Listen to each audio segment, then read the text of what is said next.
Hello everyone and welcome to the Hockey Hub. So today we're doing a more simplistic video and we're just looking at 7 players in the NHL that I feel are overrated. Now obviously some of you guys might disagree with me on this, especially a few of them, but to me these guys are overrated, and I want to clarify something. Overpaid doesn't necessarily mean overrated.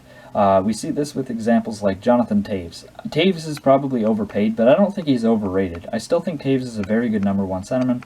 I think Carey Price is another good example. Overpaid, yes, but not necessarily overrated. He's still one of the best in my opinion.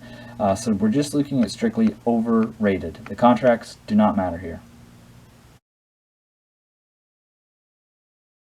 To me, Tyler Seguin is one of the most overrated players in the NHL. I still think he's a good player, but not necessarily this, top 10 or top 15 center that some people think he is. He's supposed to be a prolific offensive centerman, but yet his offensive numbers really haven't been that good this past couple of years. I get that playing in Dallas, that does kind of smother your offensive totals, but we've still seen with centermen like Matthew Barzal that play in a very heavy defensive system that they can still put up really good numbers.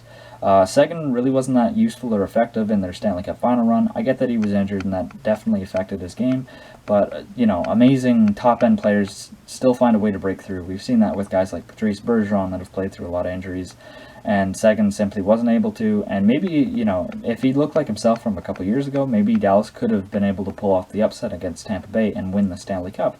But unfortunately for Dallas Stars fans, I do think Seguin's best years might be behind him. He's not necessarily old, and I do think he could bounce back, but with the system Dallas plays, I simply can't see his numbers bouncing back. And up next we have the guy drafted ahead of him in Taylor Hall.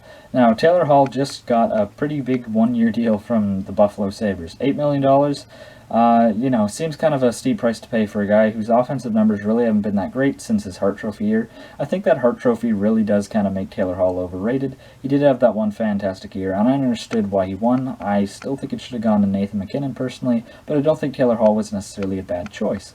That being said, Hall isn't necessarily a top point-producing winger in the NHL. He's more consistently a 60 to 70 point guy, and I still think he's a really good player and a first-line winger, but I don't necessarily think he's one of the game's best wingers.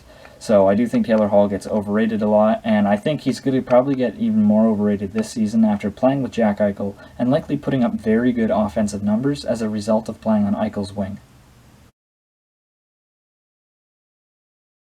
And up next I have Drew Doughty. Now there is a lot of fans that recognize the fact that Drew Doughty is overrated, but for more traditionalist hockey fans, and EA Sports apparently, Doughty is still one of the most overrated defenders in the NHL. Drew Doughty simply hasn't been putting up very good numbers lately, to go along with the fact that his defensive stats aren't that good either. He was a brutal minus this year, and I understand playing on LA will do that to a player, but he's really not making a positive impact. And for how much he's getting paid, LA needs to hope that he can kind of bounce back a bit. And I know I said that I wasn't going to factor contracts into this, and I'm not, but it doesn't change the fact that Doughty is still definitely overpaid for what he provides. In his prime, he was an absolute monster and one of the best defenders in the NHL, but it doesn't change the fact that his physical style of play has probably led to a bit of a regression for him. And while I still do think he's a good defender, I don't think he's one of the league's best anymore, like some people seem to think he is. And now I have a bit of a hot take here in John Gibson. To me, John Gibson is quite simply the most overrated goaltender in the NHL. There's some people that think he's the best goalie in the league, and I don't get it. He just had a brutal season with Anaheim, and once again, I understand that Anaheim is a bad team, but they're not necessarily a bad defensive team. They just struggle to score. And Gibson he gets lit up like all the time. I do try and tune into a lot of Anaheim games and whatnot, because I try and watch as much hockey as I can, and anytime I do, Gibson just lays an egg on the ice, even in the All-Star game. I don't know, I don't see what some people see with John Gibson. I think he's a good goaltender, but I don't think he's one of the league's best. I don't even think he's top 10, like a lot of people think he for sure is. EA Sports just had him rated as the second best goaltender in the NHL behind Andrei Vasilevsky, and it completely baffles me. John Gibson, I think, is more than just the most overrated goaltender in the league. I think he's the most overrated player in general. Maybe he can prove me wrong these upcoming seasons if Anaheim gets a bit better, but for now, I definitely think John Gibson is overrated. And up next I have Ryan Johansen. Now Ryan Johansen was traded for Seth Jones, and I really think that's a trade that has worked out in Columbus's favor. Ryan Johansen's on a big deal, and he's expected to be Nashville's number one centerman, but he's really not number one centerman caliber. I think Johansen is a firm number two centerman, and I really don't think he's much more than that. I wouldn't even consider him a fringe number one centerman. Johansen's offensive numbers are kind of middling. He's about a 50-point center. Solid enough in his own zone that I think that does up his value a little bit. But considering what Nashville expects of him, I definitely think Johansen gets overrated sometimes. I know when Nashville went all the way to the Stanley Cup Finals, some people were talking about Johansen like he was one of the best centers in the league. I definitely think he was a bit better then, but right now his game just isn't where it once was, and I definitely think he's overrated. But another Nashville Predator I have on this list is another center in Matt Duchene.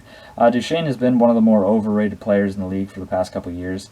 A lot of people view him as a number one center, and to me, once again, he's a number two. I think he can be a fringe number one center on a few teams. We did see that with Ottawa. But ideally, if you are a playoff team, Matt Duchene is not your number one center.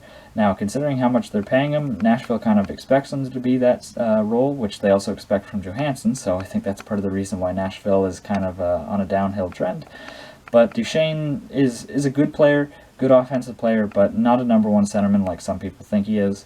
I know as a Montreal fan there was a lot of rumors of Duchene in Montreal, and I wasn't necessarily a big fan of those ideas because I knew that he was going to be overrated. He was going to be expected to be our best forward and our number one centerman, and quite simply, he isn't that.